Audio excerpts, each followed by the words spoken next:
ഓർക്കസ്ട്രയുടെ കൂടെ കൊണ്ട് ഇരുത്തിയിട്ട് പറഞ്ഞു, നീ ഇവിടെ ഒരു നാടകം കണ്ടാൽ മതി എന്ന് പറഞ്ഞു. ഞാൻ അവിടെ ഒരു നാടകം കണ്ടു. സത്യത്തിലെ ജീവിതത്തിൽ ആദ്യമായി നാടകത്തിൻ്റെ ഓർക്കസ്ട്രയുടെ ഒപ്പം ഇരുന്ന് അങ്ങനെ കാണാം. 7ാം ക്ലാസ്സിൽ പഠിക്കുമ്പോൾ അങ്ങനെ ഒരു ചാൻസ് കിട്ടുകയാണ്. നമുക്കൊരു പണിയാം, ഈ നാടകം നമുക്ക് രാജൻ ബി ദേവിനെ കൊണ്ട് സംവിധാനം ചെയ്യാൻ പറഞ്ഞു. അപ്പോൾ രാജൻ ബി ദേവിനെ അന്ന് ആരും അറിയത്തില്ല. അവിടെ വെച്ചാണ് സത്യത്തിലെ രാജൻ ബി ദേവ് എന്ന് പറയുന്ന നടൻ്റെ വില എന്താണെന്ന് അറിയുന്നത് കാട്ടുകുതിര എന്ന് പറയുന്ന നാടകത്തിലാണ്. അങ്ങനെ ചേർത്തല കലാകേന്ദ്രത്തിലേക്കാണ് ഋഷഭാബയെ കൊണ്ടുവരുന്നത്. അങ്ങനെ ഋഷഭാബയായിട്ട് വളരെ ആത്മബന്ധം.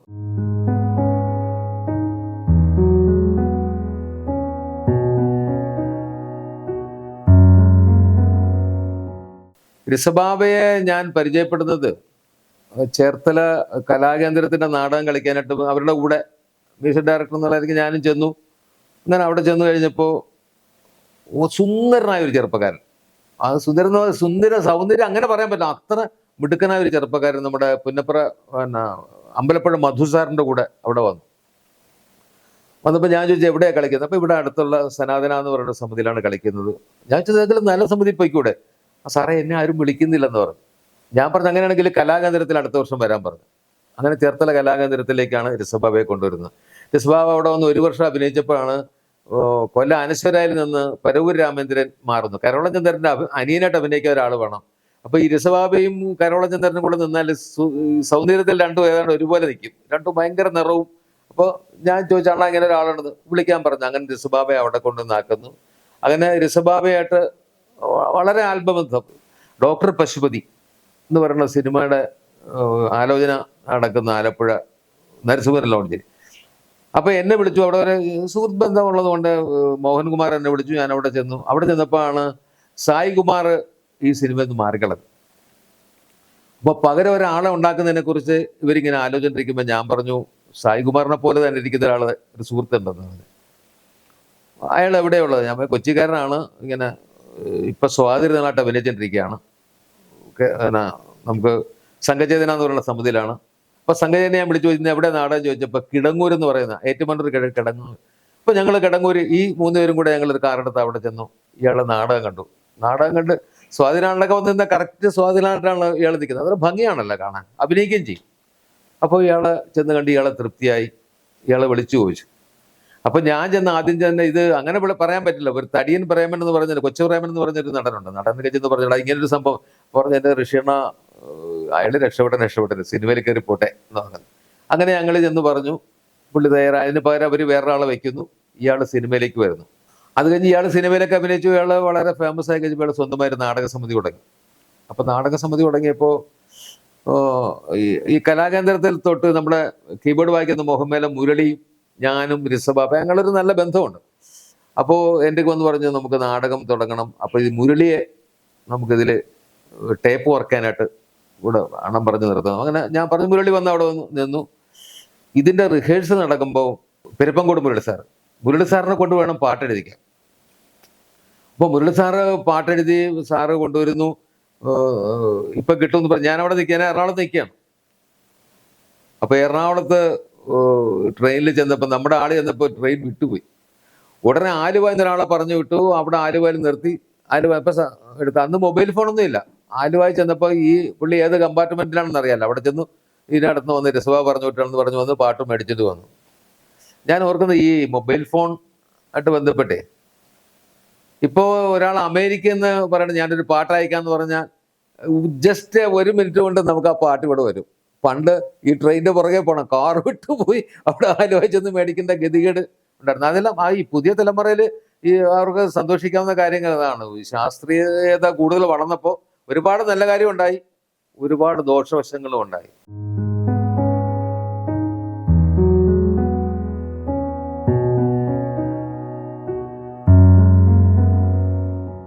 എനിക്ക് ഏറ്റവും രസകരമായിട്ടുള്ള സംഭവം ഞാൻ 7ാം ക്ലാസ്സിൽ പഠിക്കുമ്പോൾ ചേർത്തല അപ്പച്ചിയുടെ വീട്ടിൽ ഈ ചേർത്തല പൂര സമയത്ത് നമുക്ക് വെക്കേഷനാണ്. അപ്പോൾ വെക്കേഷന് ഞാൻ അവിടെ ചെന്ന് നിൽക്കുമ്പോഴാണ് ജീവിതത്തിൽ ആദ്യമായി പ്രൊഫഷണൽ നാടകം എന്ന് കാണുന്നത് നോട്ടീസിൽ. അത് പി ജി ആൻ്റണിയുടെ മൂഷിക സ്ത്രീ നാടകം. അപ്പോൾ ഞാൻ അപ്പച്ചിയോട് പറഞ്ഞു ഇങ്ങനെ പ്രൊഫഷണൽ നാടകം കണ്ടു മൂഷികശ്രീ, ഞാൻ ഒന്ന് കാണാൻ പൊയ്ക്കോട്ടെ എന്ന് ചോദിച്ചു. അപ്പോൾ അപ്പച്ചി പറഞ്ഞു ഞാനെന്താ, വീട് ചേർത്തല തെക്കേ തെരുവിൽ അപ്പച്ചിയുടെ വീട്, നടന്നു വരാനുള്ളൂ. അപ്പം ഞാൻ അവർക്ക് അറിയാം എൻ്റെ അപ്പച്ചി, അവരാരും നാടകം കാണാൻ വരുന്നില്ല എന്ന് പറഞ്ഞു. അപ്പം ഞാൻ ഒറ്റയ്ക്ക് പോയി. അപ്പോൾ അവിടെ ചെന്നു, നാടകം തുടങ്ങി.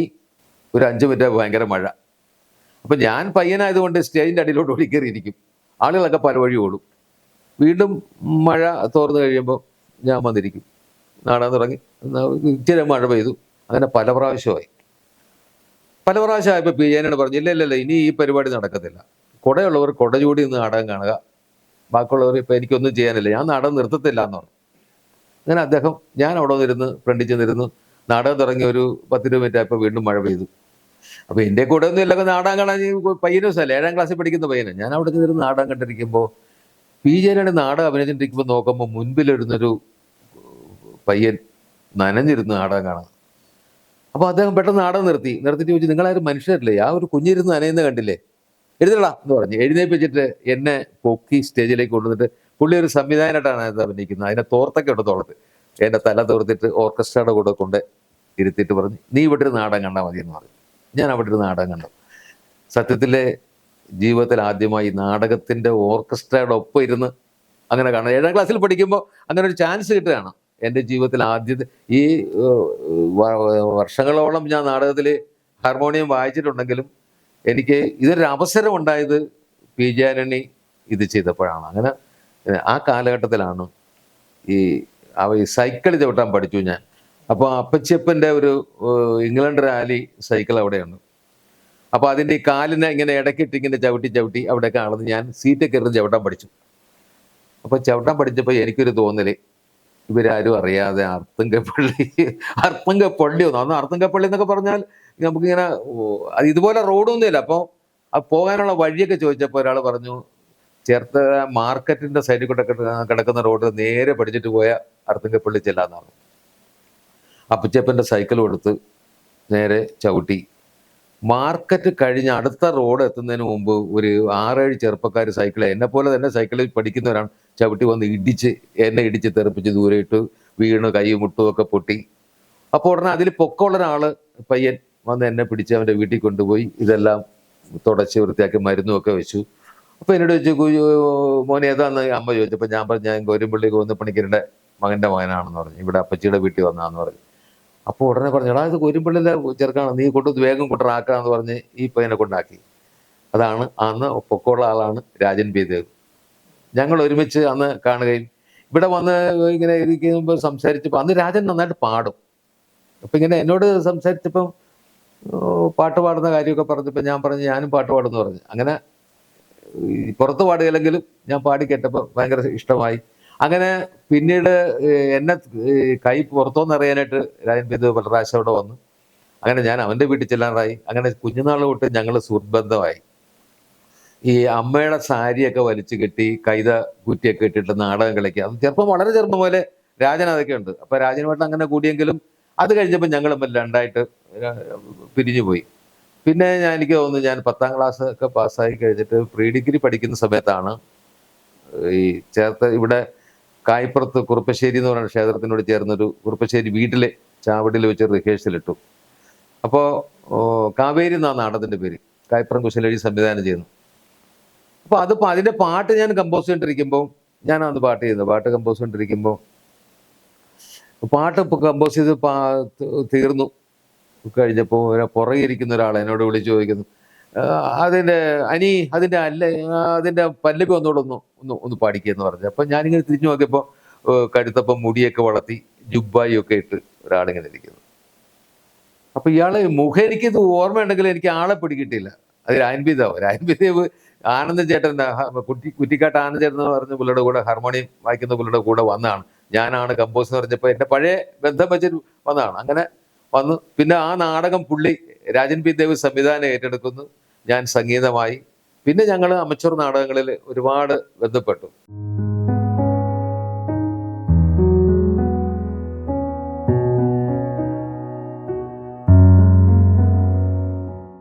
ഈ രാജൻ പി ദേവിൻ്റെ കാര്യം പറഞ്ഞപ്പോൾ രസകരമായൊരു സംഭവമാണ്. രാജൻ പി ദേവ് ഒരു സ്വന്തമായിട്ടൊരു നാടക സമിതി തുടങ്ങി. അപ്പോൾ അതിനു മുമ്പ് തിരുവനന്തപുരത്ത് ഉഷസ് എന്ന് പറഞ്ഞ് ഞാൻ ആദ്യമായിട്ട് ചെയ്യാൻ പോയ നാടകത്തിൻ്റെ സംവിധായകൻ ആദ്യ വർഷം പ്രഫുല്ലമാരായിരുന്നെങ്കിലും അത് നാടകം നന്നായില്ല. നാടകം ഒരു 3-4 നാടകം കളിച്ച് നിർത്തി. അടുത്ത വർഷം ഒരു നാടകം എടുക്കാമെന്ന് പറഞ്ഞപ്പോൾ ടാർഗറ്റ് എന്ന് പറഞ്ഞൊരു നാടകം പ്രഫുല്ലമാർ എഴുതി.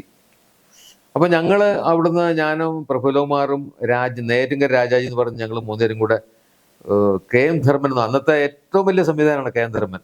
കെ എം ധർമ്മൻ ചേട്ടനെ കൊണ്ട് സംവിധാനം ചെയ്യിക്കാനായിട്ട് തീരുമാനമെടുത്ത് ഞങ്ങൾ നാഷണൽ തിയേറ്റേഴ്സ് ചെല്ലുന്നു. പുള്ളി അവിടെ ഉണ്ടെന്ന് പറഞ്ഞു. അല്ല, ആദ്യം അടൂർ ജയ തിയേറ്റേഴ്സ് ചേരുന്നു. അപ്പോൾ പറഞ്ഞ് നാഷണൽ തിയേറ്റേഴ്സിലാണെന്ന് പറഞ്ഞു. ഞങ്ങൾ നാഷണൽ തിയേറ്റേഴ്സ് വരുന്നു. നാഷണൽ തിയേറ്റേഴ്സ് വന്നപ്പോൾ ഏകദേശം രാത്രി 9 മണിയായി, 8:30 മണിയായി. അപ്പോൾ ഇല്ല, അദ്ദേഹം വീട്ടിലേക്ക് പോയെന്ന് പറഞ്ഞു. അപ്പോൾ ഞങ്ങൾ അവിടെ തന്നെ അവിടുന്ന് നേരെ വീട്ടിൽ പോയി. അപ്പോൾ രാത്രി 11 മണിയായപ്പം തൊപ്പും പിടിച്ച് ഇറങ്ങി. പള്ളുരുത്തിലാണ് ധർമ്മചേട്ടൻ. അവിടെ വസന്തവിഹാർ ലോഡ്ജിൽ റൂമൊക്കെ എടുത്തിട്ട് അപ്പോൾ ഒരു 6:30 ഞാൻ ഇവരെ വിളിച്ച് പറഞ്ഞു നമുക്ക് പോവാം, ധർമ്മചേട്ടൻ ഓടിക്കളയുന്ന ആളാണ്, നമുക്ക് രക്ഷ, അതുകൊണ്ട് പെട്ടെന്ന് ചെല്ലാന്ന് പറഞ്ഞു. ഞങ്ങൾ അവിടെ ചെന്നപ്പോൾ ധർമ്മചേട്ടൻ അവിടുന്ന് ആലപ്പുഴയ്ക്ക് പോയി. ഞങ്ങൾ അതിൻ്റെ പുറകെ ആലപ്പുഴ വന്നപ്പോൾ അവിടെ എന്നെ ഇളയതുമായിട്ടൊരു വഴക്കുണ്ടായി. പുള്ളിയായിട്ടൊരു അടിയും വെച്ച് കൊടുത്തിട്ട് ധർമ്മചേട്ടൻ അവിടുന്ന് പോയി. അപ്പോൾ പിന്നെ എവിടെ എന്നിങ്ങനെ ആലോചിച്ചപ്പോൾ അടൂർ ജയ തിയേറ്റേഴ്സിൽ പോകാമെന്ന് പറഞ്ഞു. വീണ്ടും അവിടെ ചെന്നപ്പോൾ അവിടെ എത്തിയിട്ടില്ല. അങ്ങനെയാണെങ്കിൽ നാഷണൽ തിയേറ്റേഴ്സിൽ കാണും. അവിടെ ചെന്നപ്പോൾ അവിടെ എത്തിയിട്ടില്ല. അപ്പോൾ വൈകുന്നേരം ഏകദേശം 8 മണി കഴിഞ്ഞു. അപ്പോൾ കുമരകത്ത് നിന്ന് മുഹമ്മയ്ക്ക് ബോട്ട് അന്ന് 8:45 ഞാൻ പറഞ്ഞു നമുക്ക് ഇപ്പം ചാടിയ വീട്ടിൽ പോകാമെന്ന് പറഞ്ഞു. നേരെ വീട്ടിൽ വന്ന് ഇവിടെ വന്നു. ഭക്ഷണം കഴിച്ചപ്പോൾ ഞാൻ പറഞ്ഞു നമുക്കൊരു പണിയാം, ഈ നാടകം നമുക്ക് രാജൻ ബി ദേവിനെ കൊണ്ട് സംവിധാനം ചെയ്യാൻ പറഞ്ഞു. അപ്പോൾ രാജൻ ബി ദേവിനെ അന്ന് ആരും അറിയത്തില്ല. അപ്പോൾ ആ സമയത്ത് രാജൻ ബി ദേവ് സത്യത്തിൽ എൻ.എം. സാറിനോട് അഭിനയിക്കാൻ തുടങ്ങി. ദി ഡാം എന്ന് പറയുന്ന അതിനകത്ത് ഒരു പള്ളിയിലച്ഛൻ്റെ വേഷം ചെയ്യുന്നുണ്ട്. അപ്പോൾ ആ ആളാണെന്ന് പറഞ്ഞപ്പോൾ നമുക്ക് അത് തന്നെയല്ല, ഈ രാജൻ ബി ദേവിൻ്റെ അച്ഛൻ വളരെ ഫേമസ് ആയിരുന്നു, എസ് ജെ ദേവ്. അപ്പോൾ എസ് ജെ ദേവിൻ്റെ മകൻ എന്നൊക്കെ നമുക്ക് നോട്ടീസിൽ അടിക്കാമെന്നൊക്കെ ഞാനിങ്ങനെ പറഞ്ഞു. അപ്പോൾ രാജൻ എപ്പോഴും എന്നോട് പറയും, എടാ ഏതെങ്കിലും ഒരു നല്ല ട്രൂപ്പ് എനിക്ക് സംവിധാനം ചെയ്യാൻ അവസരം ഉണ്ടാക്കണം എന്ന് പറയാറുണ്ട്. അപ്പോൾ ഞാൻ ഈ പുള്ളി ഇവരെയും കൊണ്ട് അവിടെ ചെന്നു. അവിടെ ചെന്നപ്പോൾ ഈ രാജന് ചെറിയ പുങ്കത്തരമുണ്ട് കയ്യിൽ. അപ്പോൾ ചെന്ന അവിടെ എന്നോട് പറഞ്ഞു ഇത് എനിക്ക് എൻ.എം. സാറിന് ഇവിടെ തിരക്കായതുകൊണ്ട് ഞാൻ നോക്കണം എന്ന് പറഞ്ഞു. അപ്പോൾ ഞാൻ അപ്പുറത്ത് നിന്ന് കുട്ടിയമ്മയോട് പറഞ്ഞു, അവൻ പറഞ്ഞിട്ട് ഒരാളെ വിളിച്ചിട്ട് വന്നു. അപ്പോൾ അവൻ പറയുന്നത് പറ്റില്ലെന്ന് പറഞ്ഞു. ഉടനെ രാമനേക്ക് വാന്ന് പറഞ്ഞു. നീ എന്തോ, എടാ ഞാനൊരു വെയിറ്റ് ഇട്ടതാണെന്ന് പറഞ്ഞു. അങ്ങനെ ആ നാടകം ടാർഗറ്റ് രാജൻ ബി ദേവിനെ കൊണ്ടുപോയി തിരുവനന്തപുരത്ത് കൊണ്ടുപോയി ആദ്യമായിട്ട് നാടകം സംവിധാനം ചെയ്യിക്കുന്നു. ആ നാടകം നന്നായി കളിച്ചു. അപ്പോൾ അത് കഴിഞ്ഞ് ആ സമയത്ത് തന്നെ രഥമെന്ന് ഒരു നാടകം രാജൻ ബി ദേവ് സ്വന്തമായി മലയാള നാടകശാല എന്നും പറഞ്ഞ് ഇട്ടിരുന്നു.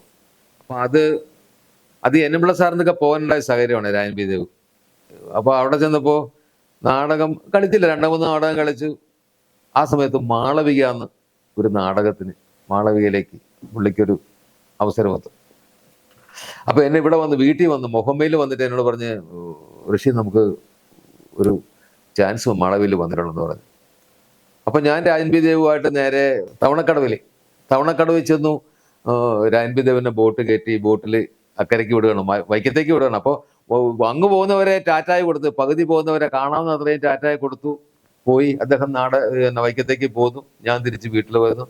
വൈകുന്നേരം 8 മണിയായപ്പോൾ രാജൻ ബി ദേവ് കഥകിൽ ആരോ തട്ടുന്നു. ഞാൻ ചെന്ന് നേരത്തെ കയറി കിടന്നു ഞാൻ. അപ്പോൾ കഥകിൽ തട്ടുന്ന കണ്ട് ചെന്ന് നോക്കിയപ്പോൾ രാജൻ ബി ദേവാണ്. മാളവികയിൽ ചാൻസ് കിട്ടിയില്ല. അങ്ങനെ വന്ന് ഞാനിത് കുട്ടേട്ടനോട് പറഞ്ഞു, വിജയരാഘവൻ ചേർത്തിൽ നാടകം കളിക്കാൻ വന്നപ്പോൾ ഞാൻ പറഞ്ഞു ഇങ്ങനെ അവിടെ പോയി നാണം കെട്ട് വന്നിരിക്കുകയാണ് ഇപ്പോൾ. അപ്പോൾ കുട്ടേട്ടൻ പറഞ്ഞു അച്ചോ അതേ ഇവൻ പോയി മാളവിയ ഇപ്പോൾ നാണം കെട്ട് പോയി. അപ്പം തന്നെ എൻ.എം. സാറ് കുട്ടിയമ്മേ അവൻ്റെ ഡ്രസ്സൊക്കെ ഇടും. അന്ന് എൽറ്റിക്കായത്തിൻ്റെ സഞ്ചിയിലാണ്. എൽറ്റിക്കായത്തിൻ്റെ സഞ്ചിയിൽ രാജൻ ബി ദേവിൻ്റെ ഡ്രസ്സും ഒക്കെ എടുത്തിട്ട് എൻ.എം. സാറ് കൊണ്ടുപോകണം. അവിടെ കൊണ്ടുപോയി മൂന്നാമത്തെ ദിവസം ചിതാഭസ്മ നാടകത്തിൽ ഒരു പോലീസ് ഓഫീസറുടെ വേഷം രാജൻ ബി ദേവിനെ കൊണ്ടുവച്ചു. നെക്സ്റ്റ് ഇയറിലാണ് പുള്ളിയെ കൊണ്ട് ഈ ദി ഡാമിൽ അച്ഛൻ്റെ വേഷം ചെയ്യിച്ചത്. അപ്പോൾ അതിനുശേഷം രാജൻ ബി ദേവ് ഒരുവിധം അറിയപ്പെടുന്ന നടനാമായ അതിനുശേഷമാണ് ഇവിടെ വന്ന് സ്വന്തമായി 5 പെണ്ണും 3 ആണും ഉള്ളൊരു നാടകം ഇറക്കി. അതാണ് രഥം.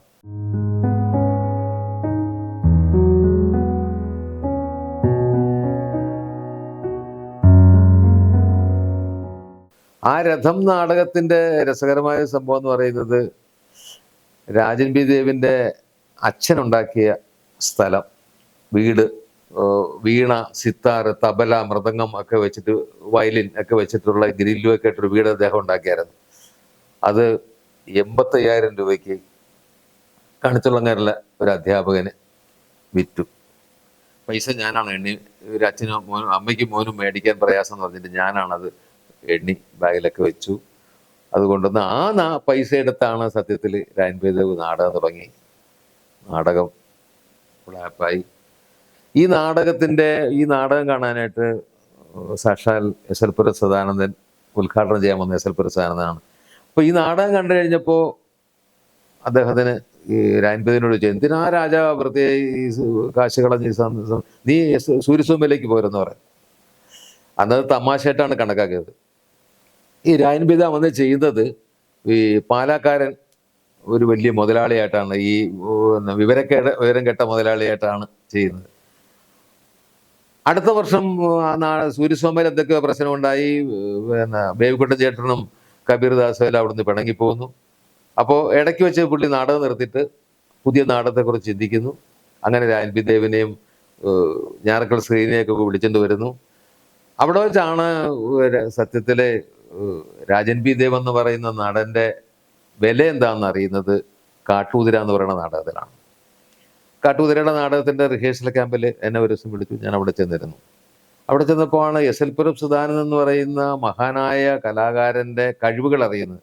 ഒരു കാരണവശാലും അദ്ദേഹം സ്റ്റേജിൽ കയറി ഇരിക്കുന്ന സ്ഥലത്തിരുന്ന് പറഞ്ഞു കൊടുക്കുന്ന അത് മതി. ഒരു നടനാണെങ്കിൽ പുള്ളി പറയാറുണ്ട്, ഞാൻ നാടകക്കളരിയല്ല, നാടകക്കളരി തുടങ്ങിയിരിക്കുകയല്ല, നാടകം പഠിച്ചിട്ട് വരേണ്ടത് നിങ്ങളുടെ ആവശ്യമാണ്, നടനാണ് എനിക്ക് ആവശ്യം. പുള്ളി പറഞ്ഞു കൊടുക്കുന്നു, അത് ചെയ്യുന്നു. രായൻ പി ദേവ് എന്ന് പറയുന്ന മഹാനായ നടൻ്റെ വേണമെങ്കിൽ അദ്ദേഹത്തെ പിഴിഞ്ഞത് എസ് എൽ പുരസാണ്, പിഴിഞ്ഞ് ഊറ്റിയെടുത്ത് കാട്ടുകുതിര എന്ന് പറയുന്ന ഒറ്റ നാടകത്തിൽ. എനിക്ക് ഒന്ന് KPSC കഴിഞ്ഞാൽ, KPSC വർഷങ്ങളെടുത്താണ് 1300 1400 നാടകം കളിക്കുന്നു. ഇത് 2-3-4 വർഷം കൊണ്ട് 980-ലധികം നാടകം കാട്ടുകുതിര സ്റ്റേജ് ചെയ്തു. മുഴുവൻ രാൻപി ദേവ് അല്ല, രാൻപി ദേവ് 2 സീസൺ കളിച്ചു കഴിഞ്ഞപ്പോൾ പുതിയ നാടകം എടുക്കാനായിട്ട് ഒരു കാളവർക്കി എന്നൊക്കെ പറഞ്ഞ് പുള്ളിയെ കൊണ്ടൊരു നാടകം, അതിനകത്ത് ശ്രീനിക്ക് നല്ല വേഷം കൊടുത്ത് പുള്ളിക്ക് രാൻപി ദേവിനെ ഒന്ന് ഇരുത്തി പുള്ളി. അപ്പോൾ ആ നാടകം കളിച്ചില്ല. ആ വർഷം കൂടെ കാട്ടുകുതിര കളിച്ചു. പിന്നെ രാൻപി ദേവ് അവിടുന്ന് പോകുമായിരുന്നു. അവിടുന്ന് പോയിട്ടാണ് കുരുത്തോല കൊണ്ടൊരു കുട്ടാരം എന്ന് പറയുന്ന നമ്മുടെ ഹരിശ്രീയുടെ സമിതിയിൽ പോയി, അവിടെ പോയി പുള്ളിക്ക് ഏറ്റവും നല്ല നടനുള്ള ഇത് കിട്ടി. അത് കഴിഞ്ഞിട്ട് ഈ രസകരമായ സംഭവം ഈ പറഞ്ഞു വന്നപ്പോൾ രാജൻ പി ദേവിനെ കുറിച്ചായി. രാജൻ പി ദേവിൻ്റെ ഈ ജൂബിലി തിയേറ്റേഴ്സിൻ്റെ തുടക്കം സത്യത്തിൽ എന്നെ കൊണ്ട് വേണം രാജൻ പി ദേവ് അതിനകത്ത് സംഗീതം ചെയ്യാൻ. കാരണം രാജനും ഞാനുമായിട്ടുള്ള ബന്ധം അങ്ങനെ ആയിരുന്നെങ്കിലും പുള്ളി കാട്ടുകുതിരയ്ക്ക് സംഗീതം ചെയ്ത വൈപ്പിൻ സുരേന്ദ്രനെയാണ് അതിലേക്ക് സെലക്ട് ചെയ്തത്. അപ്പോൾ ചെയ്തു, നാടകം ഇറങ്ങി, നാടകം നന്നായി കളിച്ചു. രാജൻ പി ദേവ് കാട്ടുകുതിരയെ കഴിഞ്ഞേക്കുന്നതുകൊണ്ട് രാജൻ പി ദേവിൻ്റെ പേര് പറഞ്ഞാൽ നാടകം അമ്പലക്കാർ നാടകം വിളിച്ച് കളിപ്പിക്കുന്നൊരവസ്ഥയിലെത്തി. ജൂബിലി തിയേറ്റേഴ്സ് എടുത്തു. പക്ഷേ ഒരുപാട് കടമുണ്ടായിരുന്നു. പുള്ളി കടമൊക്കെ തീർന്നപ്പോൾ അടുത്ത വർഷം നാടകം ഇറക്കാൻ കാശില്ല. അപ്പോൾ ബെന്നി പി നായരമ്പലത്തിൻ്റെ അത്യുന്നതങ്ങളിൽ ദൈവത്തിന് സ്തുതി എന്ന് പറയുന്ന നാടകം വായിക്കാനായിട്ട് വിളിച്ചു. അപ്പോൾ എന്നോട് ചോദിച്ച്, അനി നീ ഫ്രീ ആണെങ്കിലൊന്ന് വാ, നമുക്കൊന്ന് ഒരു നാടകം കേൾക്കാമെന്ന് പറഞ്ഞു. അപ്പം ഞാൻ ബെന്നി പി നായരമ്പലത്തിൻ്റെ ഈ നാടകം ഞാൻ അത്യുന്നതങ്ങളിൽ ദൈവത്തിന് സ്തുതി. അപ്പോൾ നാടകത്തിനകത്ത് ക്രാഫ്റ്റ് ഉണ്ട്, പക്ഷേ എവിടൊക്കെയോ ചെറിയ കുഴപ്പങ്ങളുണ്ട്. അപ്പം ഞാൻ പറഞ്ഞു, രാജാ ഇത് നാടകം നല്ലതാണ്, പക്ഷേ എനിക്ക് അങ്ങോട്ട് എന്തൊക്കെയോ കുഴപ്പങ്ങളുണ്ട്. എടാ അതിനല്ലേ നമ്മൾ എഡിറ്റ് ചെയ്യുമല്ലോ എന്ന് പറഞ്ഞു. അങ്ങനെ എഡിറ്റ് ചെയ്ത്. അപ്പോൾ ബെന്നി പി നായരമ്പലം പറഞ്ഞു, ഇന്നത്തെ പ്രശസ്തനായ സിനിമാ തിരക്കഥാകൃത്തിനെ കുറിച്ച് ഞാൻ പറയുന്നത്. അപ്പോൾ അദ്ദേഹം പറഞ്ഞു, എനിക്ക് നാടകത്തിൽ ഒരു ചെറിയ പയ്യൻ്റെ വേഷമുണ്ടത്, എനിക്ക് അഭിനയിക്കാൻ വേണമെന്ന് പറഞ്ഞു. അപ്പോൾ അങ്ങനെ ചെയ്തു. ഞാൻ രസകരമായൊരു സംഭവം, അതിന് 8 രൂപയാണ് എനിക്ക് മൊത്തം ഈ റെക്കോർഡിങ്ങിന് 8 രൂപയുള്ളൂ കയ്യിൽ, കാശില്ല. ഈ രംഗകല ഓഡിറ്റോറിയത്തിൽ ഞാനൊരു സിസ്റ്റം കൊണ്ട് വെച്ചിട്ട് ചെയ്യാണ്. അപ്പോൾ അതിന് എഡിറ്റ് ചെയ്യുന്ന സമയത്ത് എന്തെങ്കിലും സംശയം ഉണ്ടെങ്കിൽ തീർക്കാനായിട്ട് ബെന്നിയെ കൊണ്ടുവന്ന് അവിടെ, അന്ന് ബെന്നിക്ക് വേറെ സിനിമ വർക്കൊന്നും ഇല്ലല്ലോ. അപ്പോൾ ബെന്നി ഇങ്ങനെ കിടന്ന് ഉറങ്ങുകയാണ്. അപ്പം ഞാൻ ചെന്നു, എഴുന്നേറ്റ് ഇവൻ ചാടുന്നൊരു മനുഷ്യന് ഉറങ്ങാനും സമ്മതിക്കില്ലെന്ന് ചോദിച്ച ആളാണ് ബെന്നി. പക്ഷേ പിന്നീട് ബെന്നിയുടെ ഒരുപാട് നാടകങ്ങളൊക്കെ ഞാൻ സംഗീതം ചെയ്തു. ബെന്നി സ്വന്തമായി സമിതി തുടങ്ങി. ബെന്നിയും ബേബി എന്ന് പറഞ്ഞ ഒരു കസിൻ ബ്രദറുമായിട്ട് അവർ സമിതി തുടങ്ങിയ സമയത്തൊക്കെ ഞാൻ അവരുടെ നാടകത്തിന് ഈ കുഞ്ഞിക്കൂനൻ ഒരു സിനിമ വന്നില്ലേ ദിലീപിന്റെ, അത് ഇവിടെ ഇവരിറക്കിയ നാടകത്തിൽപ്പെട്ടാണ്. അന്ന് ഞാനല്ല, സെബി നാരമ്പലാണ് അതിന്റെ സംഗീതം ചെയ്തത്. അന്ന് നമ്മുടെ അല്ല, അത് പക്ഷേ ശശിയുടെ നാടകമായിരുന്നു. ശശിയാണ് ആ വേഷം, കുഞ്ഞിക്കൂനിന്റെ വേഷം ചെയ്തത്. പക്ഷെ ദിലീപ് പിന്നെ ആ നാടകം സിനിമ ഇറങ്ങിയപ്പോൾ അന്നേരം സത്യത്തിൽ ബെന്നി ഭയങ്കര ഫേമസ് ആയി കഴിഞ്ഞു. ഇപ്പോഴും നമ്മള് വൈപ്പിനിലൊക്കെ ചെല്ലുകയാണെങ്കിൽ ബെന്നി അറിയുകയാണെങ്കിൽ ബെന്നി വിളിച്ച് വീട്ടിൽ കൊണ്ട് ഊണൊക്കെ തരാറുണ്ട്. അവർക്കൊക്കെ അങ്ങനെ ഒരു ഒരു ഒരു ഗുരുത്വമുള്ള പാട്ടുകളാണ് അവരെല്ലാം.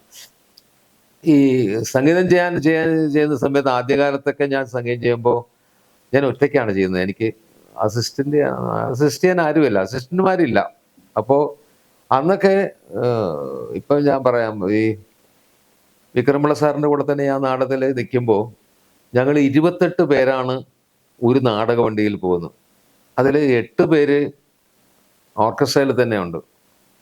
6 ഇൻസ്ട്രുമെന്റ്, ഗായകനും ഗായികയും, പിന്നെ രംഗപടം ഒരുക്കാൻ 4 പേര്.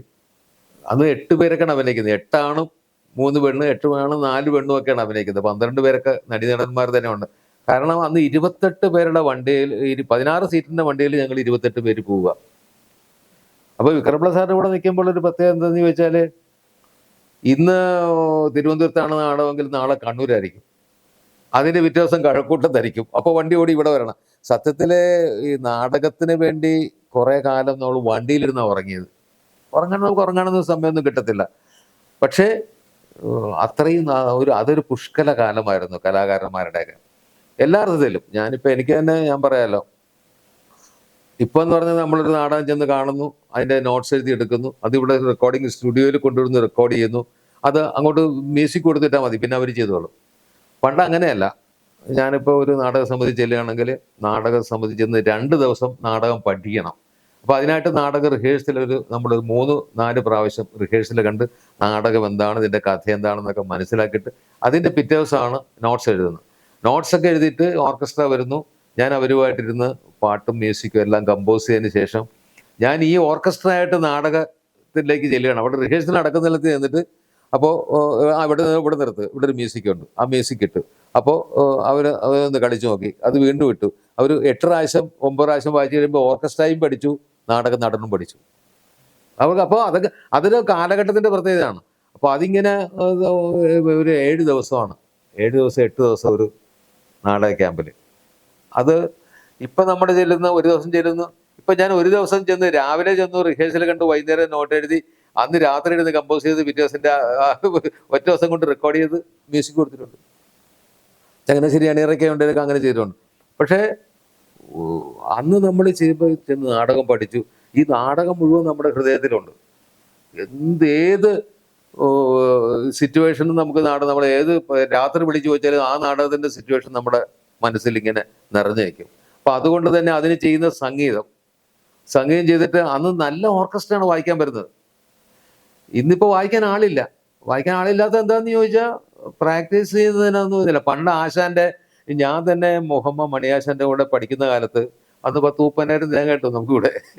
ആ സമയത്ത് മണിയാശാന്റെ ഈ ഹാർമോണിയം ചൊന്നുണ്ട് വെച്ചൂരും എവിടെയാ പറയും, അവിടെ കൊണ്ട് വെക്കാൻ പറയുമ്പോൾ ഞാൻ അവിടെ കൊണ്ട് വെച്ചിട്ട് വന്നിട്ടുണ്ട്. ഇന്ന് പുതിയ തലമുറയിൽ ഒരാളോട് ഹാർമോണിയം എടുക്കാൻ പറഞ്ഞാൽ എടുക്കത്തില്ല. ഇപ്പൊ ഹാർമോണിയത്തിൽ വളരെ കുറവാണ്, എല്ലാവരും കീബോർഡാണ്. കീബോർഡ് നമ്മൾ സ്റ്റാൻഡിൽ വെച്ച് കൊടുത്താലാണ് അവൻ വന്നൊന്ന് പ്രാക്ടീസ് ചെയ്തിട്ട് പോകുന്നത്. 1 മണിക്കൂർ ബൈക്കിൽ വരുന്നു, പ്രാക്ടീസ് ചെയ്ത് പോകുന്നു. മറ്റതല്ല, ഹാർമോണിയം ചുമക്കണം ആശാന്റെ. ആശാൻ പോകുന്നിടത്തൊക്കെ പോകണം.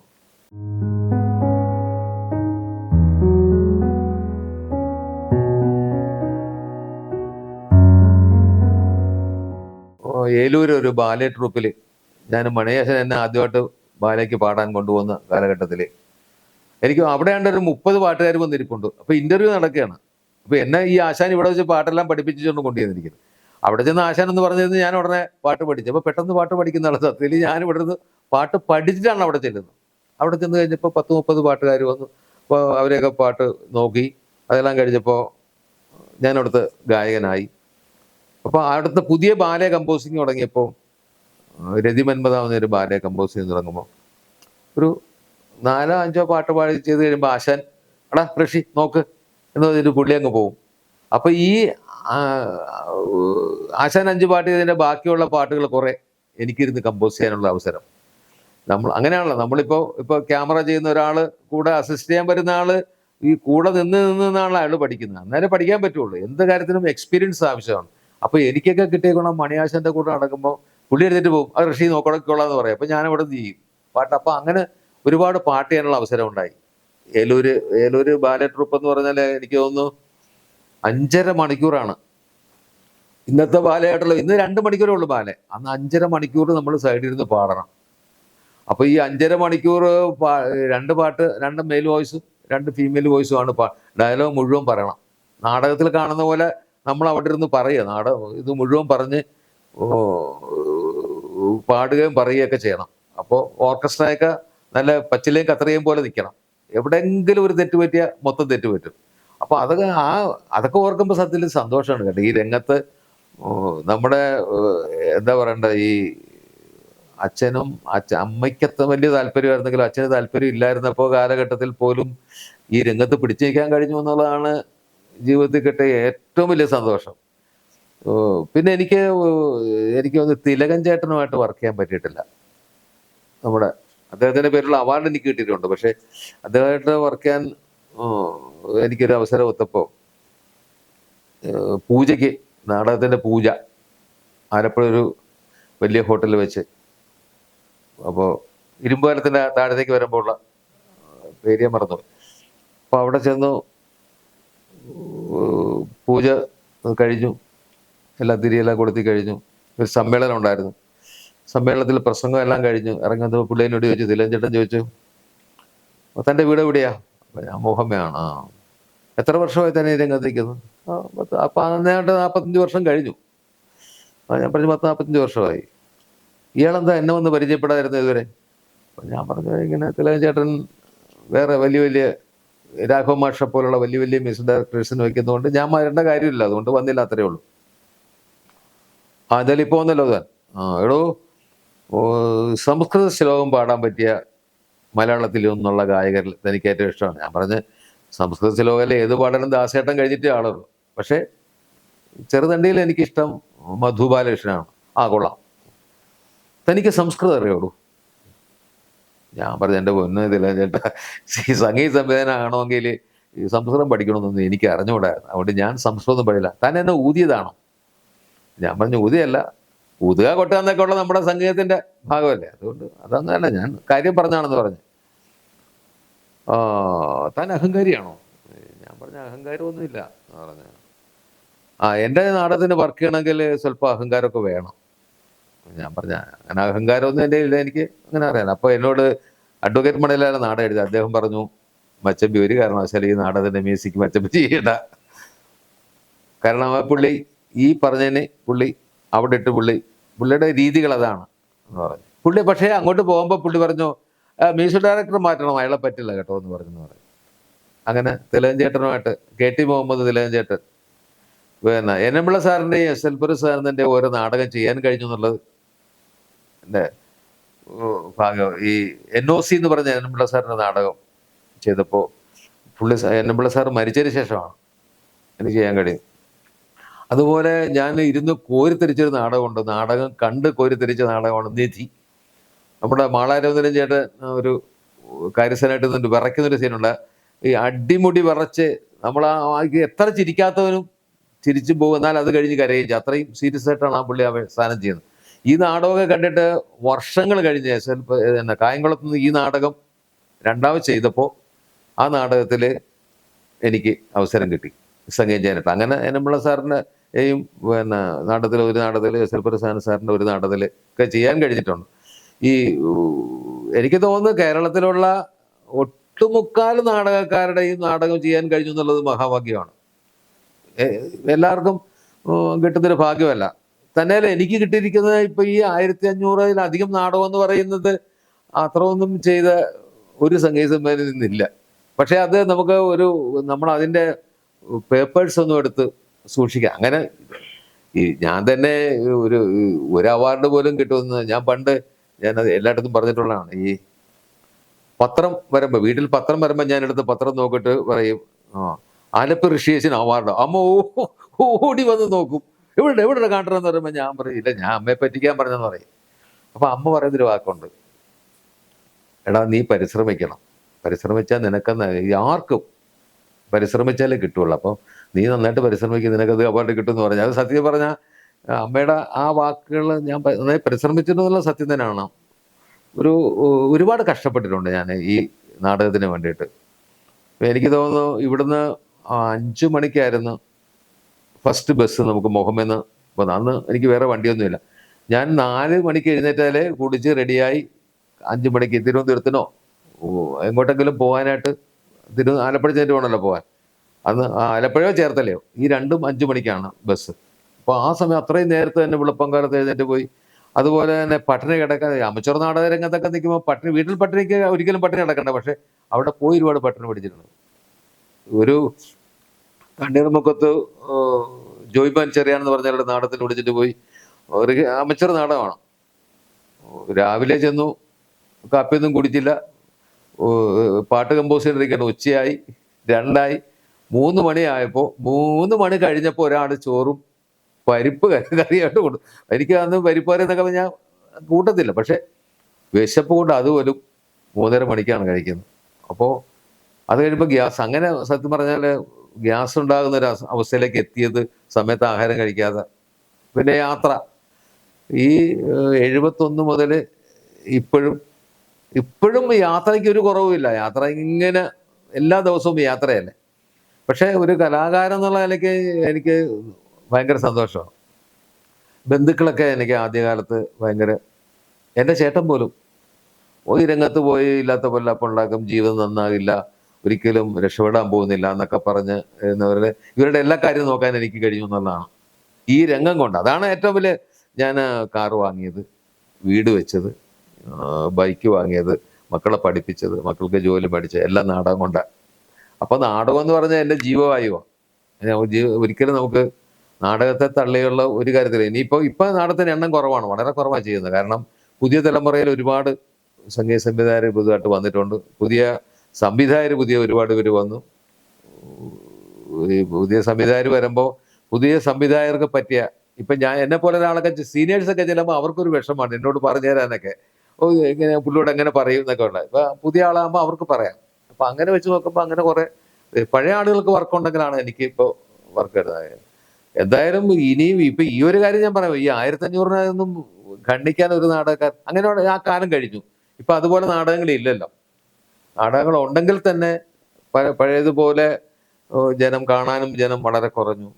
നാടകത്തിന്റെ രീതികൾ തന്നെ മാറി. ആ രീതികളെക്കുറിച്ച് ഇപ്പൊ മാറിയ രീതികളെക്കുറിച്ച് പറയണമെങ്കിൽ ഒരു എപ്പിസോഡ് പോരാ വരും. അത്രയ്ക്കുണ്ട്. കാരണം പണ്ട് നാടകം, നമ്മളെ ഒരു നാടകം എഴുതുക, ആ നാടകത്തിനെ പറ്റിയ നടന്മാരെ കണ്ടുപിടിക്കുക, ആ നാടകം ആരെ കൊണ്ട് സംവിധാനം ചെയ്യണമെന്ന് തീരുമാനിക്കുക, ആ സംവിധാനം വന്നിട്ട് അതിന് സംഗീത സംവിധാനം ചെയ്യുന്ന ആര്, അല്ലെങ്കിൽ രംഗപടം ഒരുക്കുന്ന ആര്. ഇത് നാടകം എന്ന് പറയുന്നത് ഒരാളുടെ കലയല്ല. നാടകം എന്ന് പറയുന്നത് ഒരു ഒരു ഒരു സംഘത്തിന്റെ കലയാണ്. അപ്പൊ ഇവരെല്ലാരും കൂടെ ചേർന്നാലേ നാടകമാകുള്ളൂ. ഇപ്പൊ അത് മാറിയിട്ട് നാടക നടന്മാർ അല്ലെ കഥാപാത്രങ്ങൾ പോകുന്നതിന്റെ പുറകെ രംഗപടവും കൊണ്ട് ഈ ഒരു സംവിധായകർ പോവുകയാണ്. അപ്പൊ എന്ത് പറ്റുന്നത് വെച്ചാൽ സിനിമ പോലെയാണ് നാടകം കളിക്കുന്നത്. നാടിനകം നാടകം എന്നാണ് നമ്മൾ പഠിച്ചിട്ടുള്ളത്. നാട്ടിന് പുറത്ത് നടക്കുന്ന കാര്യങ്ങൾ അകത്ത് വന്ന് പറയുന്നതാണ് നാടകം. ഇപ്പൊ അത് മാറിയപ്പോൾ ജനം നാടകത്തിൽ നിന്ന് ഒരുപാട് അകന്നുന്ന അവസ്ഥയിലേക്ക് വന്നു. എന്ന് വെച്ചാൽ നമ്മൾ പുതിയ തലമുറയെ നമ്മൾ തള്ളിപ്പറയാനൊന്നും പറ്റില്ല. ഇപ്പൊ സംഗീതം തന്നെ AR റഹ്മാൻ കൊണ്ടുവന്ന ഒരു വഴിയിലാണ് ഇപ്പൊ നമ്മൾ നിൽക്കുന്നത്, നമ്മുടെ സിനിമാ ഗാനങ്ങൾ. പക്ഷെ എന്ത് പറ്റിയെന്നറിയാവോ, ഇപ്പോ ഈ ഏഷ്യാനെറ്റിലൊക്കെ മത്സരം നടക്കുന്നുണ്ട്. ഒറ്റ പാട്ട് പുതിയത് പാടുന്നില്ല, എല്ലാ പഴയ ദേവരായ മാഷ ദക്ഷിണാമൂർത്തിന്റെയും തൊട്ട്. പിന്നെ ഈ നാടകത്തിന് ഉണ്ടായ ഒരു അപജയം എന്ന് പറയുന്നത്, 2 വർഷം നാടകം കളിച്ചാൽ 3-ാം വർഷം സംവിധാനമാകും. നാടകം സംവിധാനം ചെയ്യണമെന്നുണ്ടെങ്കിൽ നാടകം പഠിക്കണം, നാടകം എന്താണെന്ന് അറിയണം, നാടകം ഉള്ളിൽ വേണം, നാടകത്തിന്റെ കഥ എങ്ങനെയായിരിക്കണം. ഈ കബീർദാസ് എന്ന് പറഞ്ഞൊരു സംവിധാനം ഉണ്ടായിരുന്നു. അയാൾ 4-ാം ക്ലാസ് വരെ അക്ഷരമൊന്നും എഴുതാണെന്ന് പറഞ്ഞുകൂടാ, ആരെങ്കിലും എഴുതി കൊടുത്താൽ അറിഞ്ഞോ, അത് വലിയ അക്ഷരത്തിൽ എഴുതി കൊടുത്താലേ വായിക്കുള്ളൂ, അത് നാടകൃത്തിരുന്ന് വായിച്ചു കൊടുക്കും. പക്ഷെ അയാൾ ഇറക്കുന്ന നാടകത്തിന്റെ കഥ എന്തായിരിക്കണം, നാടകം എങ്ങനെയായിരിക്കണം, അതിനകത്ത് ഉണ്ടാകുന്ന രംഗപടങ്ങൾ എങ്ങനെയാണ്, അതൊക്കെ ആദ്യം അയാൾ ഉണ്ടാക്കും. പള്ളിക്കൂടത്തിൽ പോയിട്ടില്ല, പക്ഷെ അയാള് ഇതൊന്നും പോയിട്ടില്ലെങ്കിലും അയാളൊരു നല്ല സംവിധായകനായിട്ടാണ് അറിയപ്പെടുന്നത്. കബീർദാസ് എന്ന് പറഞ്ഞാൽ അറിയപ്പെടുന്ന സംവിധാനമായി. പള്ളിക്കൂടത്തിലൊന്നും പോയിട്ടില്ല, പക്ഷേ അയാൾക്ക് കിട്ടിയ ഗുണം എസ് എൽ പരസാനന്ദൻ, നമ്മുടെ ഗീതയിലെ ചാച്ചപ്പൻ, അങ്ങനെയുള്ള ആളുകളുടെ കീഴിൽ നാടകം അഭിനയിക്കാൻ കഴിഞ്ഞു എന്ന് പറഞ്ഞാൽ ഏനപിള്ള സാറിൻ്റെ കൂടെയൊക്കെ നാടകം അഭിനയിച്ചപ്പോൾ നാടകം എന്താണെന്ന് പള്ളിക്കൂടത്തിൽ പോയില്ലെങ്കിൽ ഇവന് മനസ്സിലായി. ഇവൻ അത് വെച്ചിട്ടാണ് നാടകം ചെയ്യുന്നത്. അങ്ങനെ നാടകം ചെയ്ത് കബീർദാസിൻ്റെ ഒരുപാട് ഹിറ്റ് നാടകങ്ങളുണ്ട്. വളരെ അയാൾ സംവിധാനം ചെയ്ത നാടകങ്ങൾ തന്നെ ഒരുപാട് ഹിറ്റായി. എന്നാൽ പള്ളിക്കൂടത്തിൽ പോയിട്ടില്ല, അക്ഷരം അറിഞ്ഞുകൂടാ, ഒന്നും വായിക്കാനും അറിഞ്ഞുകൂടാ. പക്ഷേ ഇതൊക്കെ അതാണ് ഈ കലയെന്ന് പറഞ്ഞാൽ അതാണ്. നമ്മളൊരിക്കലും, എൻ്റെ അനുഭവം ഞാൻ പറയാം, ബ്ലഡിലുണ്ടെങ്കിലേ കലാകാരനാകാൻ പറ്റുള്ളൂ. ഇപ്പം ഒരു ക്യാമറയും കൊണ്ട് ഇറങ്ങണമെന്നുണ്ടെങ്കിൽ ആ ക്യാമറയുടെ വഴികൾ നമ്മുടെ മനസ്സിലുണ്ടാകണം. അതിൽ ഉണ്ടാകുന്നത് ബ്ലഡിലുണ്ടാകണം. ഒരാൾ പറഞ്ഞു തന്നിട്ട് പഠിക്കുന്നതും നമ്മളല്ലാതെ ഇപ്പോൾ സംഗീതം തന്നെ ഞാനൊന്നും പഠിക്കാതെ സംഗീത സംവിധാനമായത്. ഒരാൾ സംഗീതം എന്താണെന്ന് അറിഞ്ഞുകൂടെ, സംഗീതത്തെക്കുറിച്ച് എനിക്കൊന്നും അറിഞ്ഞാലോ. പക്ഷേ ഞാൻ പാട്ട് കമ്പോസ് ചെയ്യുന്നുള്ളതാണ്. ഞാൻ പറഞ്ഞില്ലേ, സിനിമാ മാസികയിലെ പാട്ടെടുത്ത് വെറുതെ കമ്പോസ് ചെയ്ത് ശീലിച്ച വഴി കൂടെയാണ് ഞാൻ സംഗീത സംവിധാനം. അതിനുശേഷമാണ് മണിയാശാൻ്റെ കൂടെ സൺബ്രൈറ്റിൻ്റെ കൂടെ ഒക്കെ പഠിക്കാൻ കഴിഞ്ഞത്. പിന്നെ നമ്മുടെ ഈ രംഗത്തേക്ക് ഇറങ്ങുമ്പോൾ നമുക്ക് ഈ ഒരു കുട്ടി എവിടെ വന്നതിൻ്റെ ഒന്ന് മൂടിയാലും അതിനകത്ത് നമുക്ക് പഠിക്കാൻ കഴിയും. അപ്പം അതിന് നിരീക്ഷണ പാഠം എന്ന് പറഞ്ഞൊരു സംഭവമുണ്ട്. അപ്പം നിങ്ങൾ ക്യാമറക്കാരും ഒക്കെ ചെയ്യേണ്ട കാര്യമാണ്, മറ്റൊരാൾ ചെയ്യുന്നത് എങ്ങനെയാണെന്ന് നമ്മൾ മനസ്സിലാക്കണം. അതാണ് അതിൻ്റെ ഒരുപാട്. നമ്മൾ അങ്ങനെ ആയാലേ നമുക്ക് ഈ രംഗത്ത് വളർച്ച ഉണ്ടാവുള്ളൂ.